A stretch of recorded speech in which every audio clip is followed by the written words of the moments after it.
Осетинская школа, к сожалению, на этом чемпионате не получилось показать там каких-то супер выдающихся результатов. Ну, Заурбек все равно золотую медаль. Осетинская школа борьбы это такой самородок такой, да, то есть при том, что нет такой многочисленности. В 3 раза меньше мужчин. Да, многочисленности, да, то есть и нету такой посещаемости, да, нету такой посещаемости, как в Дагестане. Вот чем апеллируют осетинские болельщики. Вот у нас одна национальность, а их у вас много. Там много национальностей, да, то есть тоже объективно.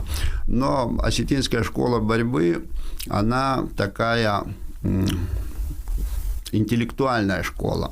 Да, то есть она более такая просчитанная, продуманная, да, то есть и осетинская борьба, именно вот осетинская семья борцовская, она очень сплоченная, очень сильно друг друга тянет, да, то есть всеми способами и методами и достигает результата.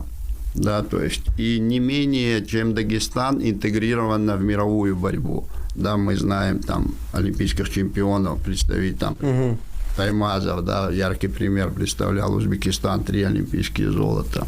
Там в свое время Фадзаев, Хадарцев тоже представляли Узбекистан.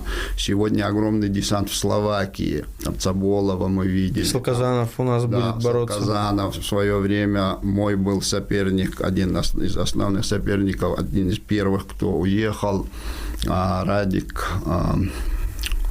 Вот в эту Словакию как раз-таки он первый уехал, он их туда... он их-то потянул, да. А я думаю, почему осетины-то поехали? Да. Потом осетины, во многих регионах у нас осетины, да, то есть разъехались и так успешно представляют различные страны, подтягивают их к нам в борьбу. Поэтому, естественно, никто не имеет права недооценивать ни осетинскую, ни дагестанскую школу борьбы. Да? То есть, и ничья оценка никаким образом на эти 2 ярчайшие школы никак не повлияет.